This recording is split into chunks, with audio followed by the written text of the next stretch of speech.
the Mississippi Crop Situation Podcast featuring the Crop Doctors. Good afternoon from the Crop Doctors Podcast studio in Stoneville. Tom and I have two extension guests with us this afternoon. We got Mr. Lance Newman, who is the Regional Extension Coordinator out of Verona, which is the Northeast region for Extension. And Lance, I'm going to let you introduce our fourth podcaster today, since his title has recently changed. It has. We're very fortunate to introduce and have with us today Mr. Alex Deason, a longtime extension agent in Sunflower County, but is your new REC in the Delta region. I've been serving as the interim for about a year and a half, but Alex is going to be our new REC over here in the Delta region. So we're going to get into that because that's a decently new position. It's not always been part of Mississippi State Extension, so we're going to let y'all talk at length about those. But so Tom, Lance wanted to know what my question was. Lance also commented earlier about Dr. Bird and Dr. Bird's suggestions for gizzard choices across the state of Mississippi. So Lance, my question to you, as you've been running back and forth, you've been running around Mississippi for a long time anyway, but you've been running around the Delta, and now you're running around Northeast Mississippi as in your official capacity. What is your preferred stop on the highways in Mississippi? And it doesn't have to be specific cuisine, just your preferred stop. And if it is something cool, then we'll hear that too. Now, my preferred stop is a home-cooked meal because being back and forth between these are doing it. So Papa V's there in Verona has a good plate lunch. Hilltop Grocery there on Highway 7 between Oxford and Water Valley has a real good one. Now, these are not good for you because they're greasy, fried, really unhealthy for you, but they're extremely good. So that would be my choices of those back and forth. All right, Tom. Verona, Water Valley. That's all in your halo of operations. What about them? Well, I mean, you go back and forth. I do to run Verona pretty regularly. I do run back and forth between Verona pretty regularly. I don't stop. I take my lunch with me, though. You still eating the tuna fish on the road? Sometimes. Tuna on a salad, absolutely. That's tough, man. Well, why do you think that's tough? Well, it's because you eat it straight out of the can. You don't. There's no add-ons. It goes straight on top of a salad. What's wrong with that? I don't know. It just. I mean, I've done it too. You don't do that? Well, I have. It's not my preferred lunch. It's all right. Or whatever meat's in the house that's a leftover. Lance, Regional Extension Coordinators. Our first experience with that was when Kurt Lacey came to Stoneville, and that's probably been, 9 or so years ago? Correct. 8 or 9. Terrible with dates like that. I don't remember, but that sounds about right. 14, 15, something along those lines. And I think Kurt was actually the first one of those positions that Mississippi State hired. I mean, they were all... I believe that's correct. We had one in South. Wayne Porter was one. It was an area agent in this area, worked the Delta area out of Panola County, and then was in the same role in Southeast Mississippi, Hattiesburg, Coast, that area. Well, describe that position to our listeners and maybe the hierarchy, the flow of information down through Extension to that position and then the responsibilities of that position. I think the main thing is one, we're just a part of that team. We're a leader for our counties within each region. We have 4 regions: Northeast, Northwest, or the Delta, Southeast, and Southwest. And we're the leaders for that Extension county programming. We're over the county programming to make sure it's being implemented, work with our agents, help them, help producers, help them to be that liaison between the university, between the county, and get programs done, get needs assessments done, and meet the needs of the clientele within your region.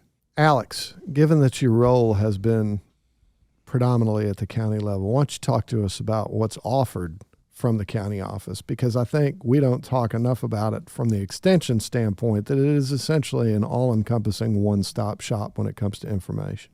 It is, but one of the primary goals for a county office is to be the eyes and ears for specialists, because we get to hear the vast majority of topics that are getting spoken about at the grocery store, the coffee shop, And once you hear it once or twice and it becomes a big issue, they may come to you and say, hey, is there anything out there on that? And that's when we in turn turn to our specialists and say, hey, this is what we've been hearing. Have y'all heard the same thing? And most of the times y'all have, and you're like, hey, I've got a direct answer because I've been looking at it for the past 5 years. And so it's able to connect our general public that may not be tech savvy, may not get out of the farm very often with the research. Our primary goal as an extension service back to the home front and impact, their livelihood. So we can do a lot of things, and it's not just ag specific, but we'll talk ag specific, like the variety trials. They're done in a lot of different counties. We work with specialists in order to implement those, but at the end of the day, that goes in the hands of a lot of different people to help aid their decision making. You spend a lot of time in there looking at diseases, so your information goes in the hands of not only the guys that are end users, it goes in the hands of retailers and consultants that help that as well. Alex, you're the ag and natural resource agent, or have been the ag and natural resource agent for Sunflower County, but then you've got some other folks that work in your office too. Can you describe those other programs that are offered at the county level in Extension? Well, actually, in our office, we were a 2-agent office where we had A&R/4-H, which is me, and then I had a lady that just retired that was FCS/4-H. Tell folks what FCS is. Just Family so Consumer Sciences, I'm sorry. What that was able to do is anything that was home ec or that type of stuff, 4-H related, she took. So she taught sewing, kids in the kitchen, canning, healthy homes, a lot of different topics that were quote-unquote inside. And then I did 4-H for livestock, shooting sports, livestock judging, meats judging, seed ID, seed quality. Me and now works for Farm Bureau, Craig Hankins, did the 4-H crop school, which got kids outside. So there's a whole host of things that we do 4-H related. Just every county office dynamic is different. Some counties have a sole 4-H agent, and their sole responsibility is 4-H related, where we still have some counties that are dual hat. And it doesn't necessarily depend on the workload, but it may depend on what's offered. Or Lance, in a county that is maybe not as agriculture or row crop agriculture heavy, what might the makeup of a county extension office look like? It'd be very much the same. Our goal is to have at least 2 agents in every county, and in some 3. That goes back to funding. We all know those things. But we have an A&R component, and that component's different. I've been in the Delta area, in the Delta region, as an animal science person for years, but in some counties, animal science is not really big, but in a lot of counties it is. Same way in the hills, in the Northeast region. We have row crops, of course, but we also have a lot of other agriculture that we don't have here. Livestock, goats, sheep, other things. Home horticulture becomes a bigger area of programming, a bigger area of need when we get into DeSoto County, you get into Lafayette County, Tupelo, where it's more urban, you'll have more of those. You have some in every, but it becomes more available, so we target more programming there. We continue to have FCS programming, the Family and Consumer Science programming, and that is needed in every county in various aspects, whether it's working with homemaker volunteers, whether it's doing programs in schools that are educating them about sewing or cooking healthy or different things that can be provided. 4-H is a big aspect of Mississippi State Extension. It will always be. It is very, very important. We would love to have an 4-H extension agent in every county. It's a need. It varies by county. Some are more livestock, more forestry, more FCS related, but it's a need in every county along with the other disciplines. We also have an emphasis on CNRD, Community and Resource Development. Sometimes we forget about that, but that's a role that plays big in every county. We want them to be a part of their elected officials, know who their elected officials are, have them involved in meetings, programmings, just like we want to have a relationship with farmers and school teachers and anybody else involved. We want to have a relationship with our elected officials, our community leaders. They can help us out in a lot of ways. I was just sitting here thinking about home ec. I mean, when I was in high school, when Jason was in high school, home ec was at the high school level. But it's always been available at the extension office level. And I think at this point, it's probably not offered at the high school level anymore. It varies. In some schools, you'll still have some basis. Some of that technology has gotten better. It's not the same thing it is.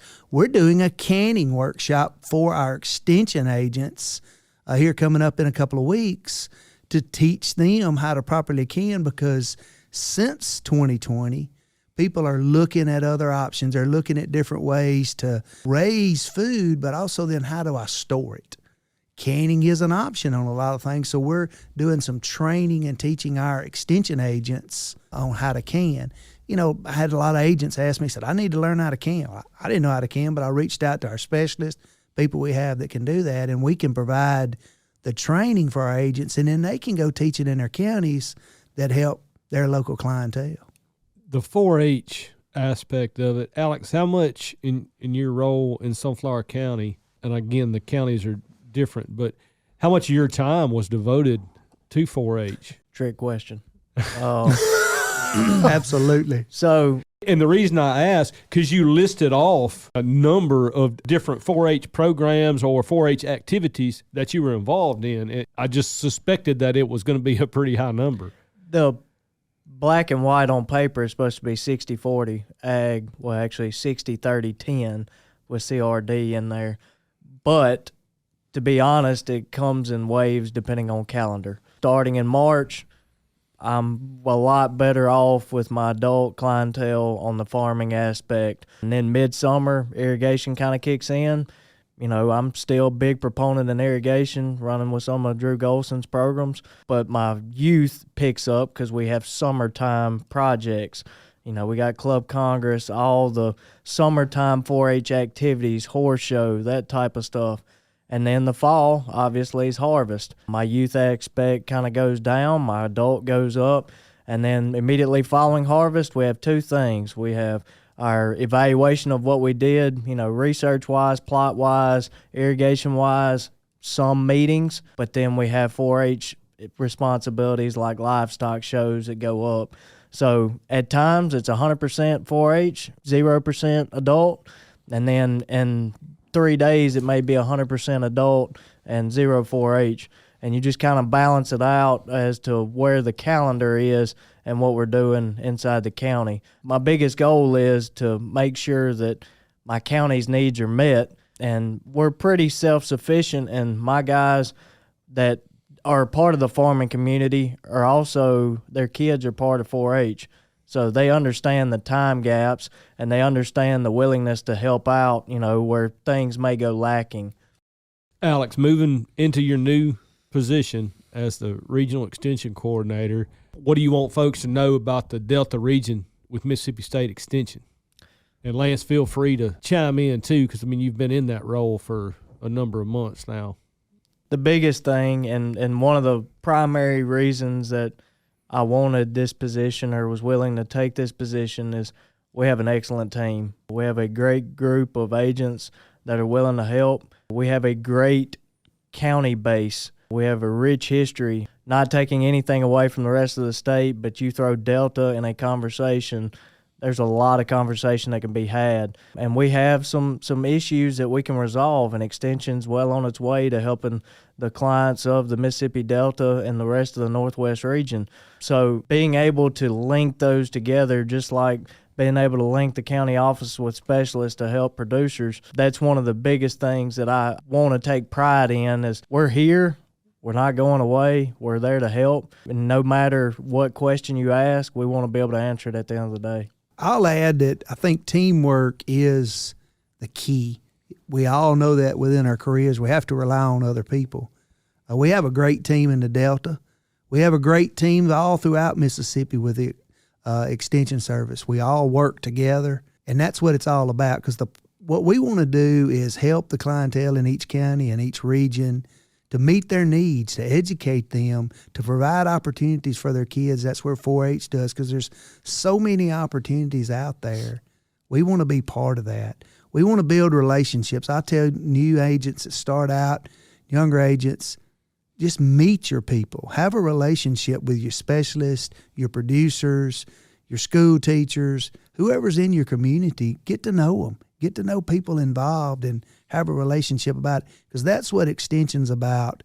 Teaching communication and building relationships with people is what we do. Well, lots of times it's just being comfortable knowing that you have to pick up the phone and call and ask somebody for that word that we don't necessarily have an easy time dealing with, which is just asking somebody for help. And that's, I mean, we don't spend enough time probably talking about that, but we all have to pick up the phone and call and ask somebody. And sometimes that may not be how it comes out, but it's nice to know that that group of people is there that can support what we're doing in any of those topics that we've listed off.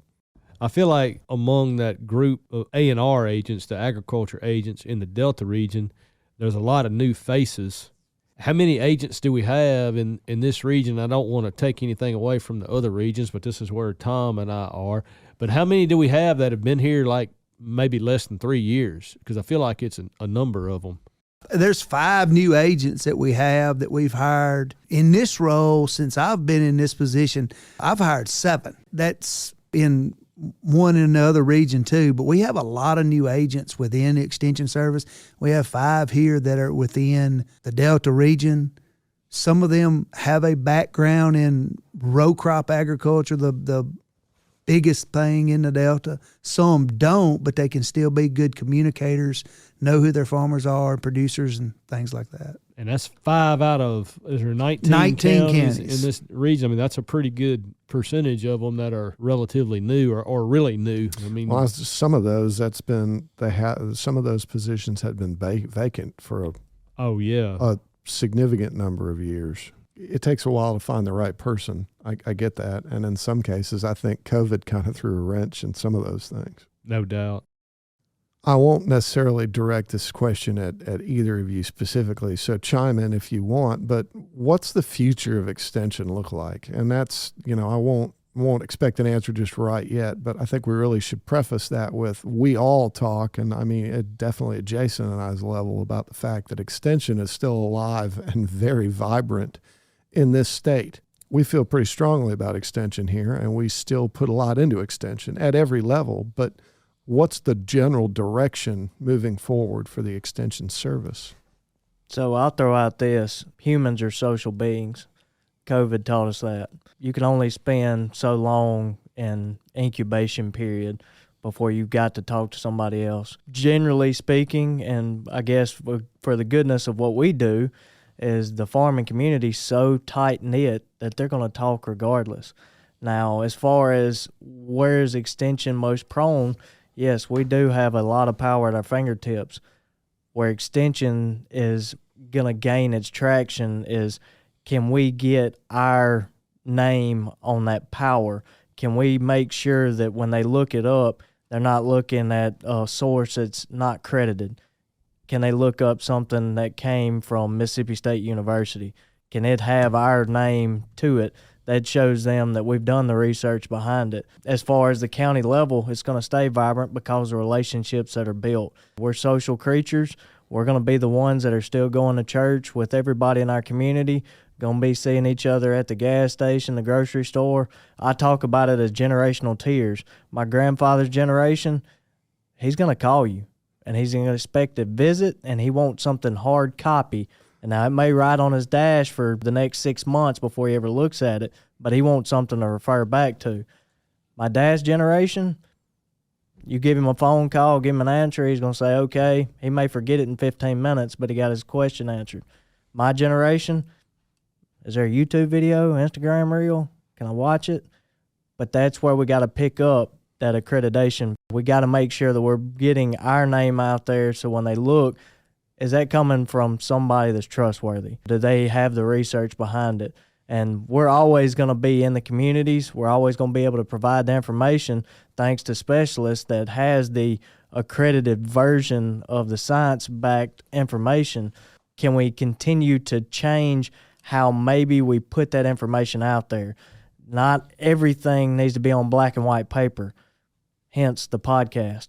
Podcast reaches a whole demographic that 20 years ago, there's no way I'm going to sit there and listen to people talk going down the road.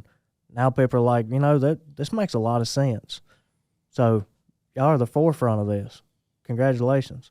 I'll echo that. I think we have to be open-minded. I think we have to be innovative to reach clientele. Every now and then I hear say that older generation is not on Facebook, but they are. A lot of them are. Not everybody, but they are. So we have to be innovative of how we reach people. But it's still about building a relationship with that person, being involved in that community on a county level, at church, at school functions, whatever the case may be, we're still involved. We are relevant. We have to do a better job of promoting ourselves. When I say ourselves, I'm not talking about Alex or Tom or Lance. I'm talking about Extension. I'm talking about we've got to promote what we do good, and how we do it. How can we benefit you in your lives? There's a lot of things that do that in all areas of discipline, whether it be the family consumer science side with a Cooking Matters program, whether it's a specialist in an irrigation program that Drew's working with him and Alex to help make that producer more viable. Show them what we do. Let them know what we do. Continue to make ourselves relevant and promote ourselves. I've been with Extension for over 25 years. I've been through some changes. Right now, with our new director that we have, I see out in the communities with him, with some of the staff he's putting together, with our RECs, more excitement from our agents than I've seen in a long time, because there's things going positive. Things are looking up. We're looking to make changes that help producers, that help agents, and to continue to grow in Extension. That's what we have to do, is just reach that people and promote ourselves. Who is it that always says that Extension's like the best kept secret in this state? I don't remember who used to say that. You're looking at me strangely, Jason. That sounds very much like a Joe Streetism. Yes. I probably would say that as a Joe Streetism. Okay. We can give him credit. He'll probably take it, I'm sure. With some of the other things he said, I could hear him saying that one. Yep. Yeah, everybody's got at least 3, if not 5. He seems to come up Streetisms. regularly on here. He's a one-liner. Yep. And he's not yet even set foot in this room. I don't know that he would do it, Lance. I bet he would. We could probably get him on there. I don't know about that. I would like to be sitting in. I don't have to speak during that time, but I would like to be sitting in when he does the interview. Man, the stories. Okay, I lost focus for a minute. Don't you dare cut that out of there. I was imagining how that conversation went. He might look like a deer in the headlights if you put him in front of one of these microphones. Tom, put street on your running list. Okay, my running list is on the corner of my desk, but I'll put it on there. We need to figure out a way to get him over here for something. Oh, he'll show up. It shouldn't be difficult. He'll be over here for something. It shouldn't be difficult. Well, do either of you two have any parting comments? Contact your local county office. Get to know your extension agent. They can help you even if you don't think you need help. I would echo that. I mean, I think that phone number is probably pretty simple to track down. The MSU Cares website, it's probably not even MSU Cares anymore. Is it still MSU Cares? It's not. Wow. See? Come on. There you go. Dude. But everybody knows what MSU Cares is, though. That's right. It still takes you to the same spot, though. I'll echo that. Just reach out, agents and clientele. Reach out to your people. There's so much valuable information that Extension can offer, especially here in the Delta. Well, we got the leading specialists in the country right here at our doorstep. Let's utilize one another, work together, build those relationships for our producers, for our clientels of the state of Mississippi. We appreciate y'all taking time out of your afternoon to sit down with us. Alex, congratulations, man. Look forward to working with you in a new capacity. I know you'll do well at that once you get off and running at it. Congratulations and good luck, man. Thank you. You have a great asset in Alex coming in to take this role, so you'll be in good hands. No worries whatsoever. Appreciate it. Thank you both for being here. The Mississippi Crop Situation Podcast is a production of Mississippi State University Extension.